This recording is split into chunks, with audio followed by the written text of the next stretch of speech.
Hey everybody, this video is going to be on Susan Rice and the recent Keystone fiasco and the exploding of liberal heads.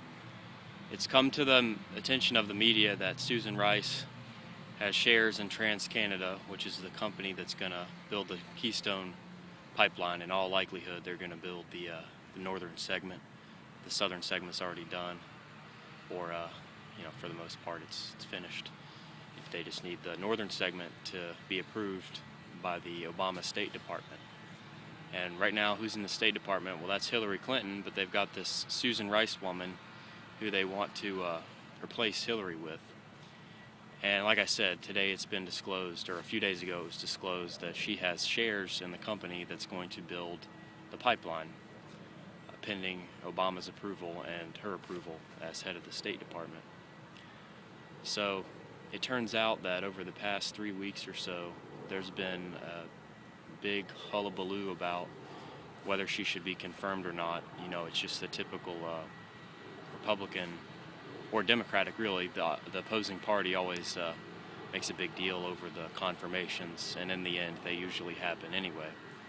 And for the past, ever since the Obama re-election and ever since Susan Rice has been put forward as a name for the State Department, the Republicans have been going nuts for whatever reason, and then the liberals are all saying, well, they're racist for opposing Susan Rice, which may be the case.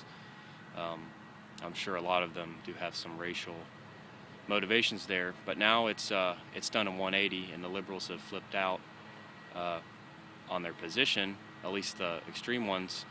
Now that it's been disclosed she's got shares in the company, a lot of them are saying, this is unacceptable, someone else needs to be picked. And the funniest part of it is that not only does she have shares in TransCanada, she's got several other oil and gas companies she's invested in, mostly Canadian. I read her bio. She lived in Canada, so a lot of her investments are favored for a Canadian investment outlook, because she worked for McKinsey and Company. That's a big consulting firm. So it's kind of a break in the typical partisan response. I don't know if anything will come of it now that the hardcore liberal environmentalists have flipped their position and said that they're going to oppose her. But it is funny to watch the liberal heads explode, because they had an assumption about this person.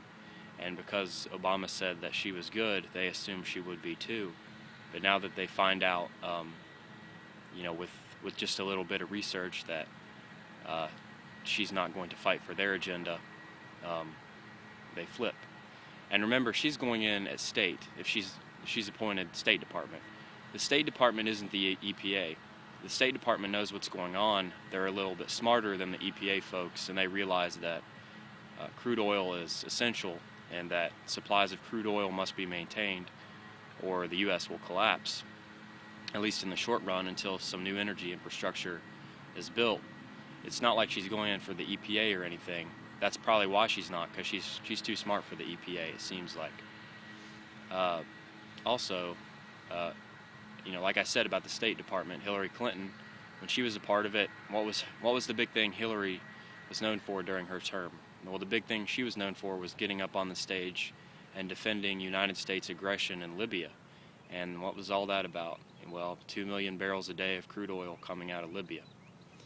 I think after getting this new information, of course, Susan Rice wouldn't be the person I would pick for this, but now I'm kind of rooting for her, because I just love to see the environmentalists go crazy over things like this, because they're very prone to there'll be Democratic shills, but once there's a pro-oil and gas Democrat, which is a lot of them, they'll freak out, and they'll try and cause a big ruckus in the Democratic Party. Thanks for watching.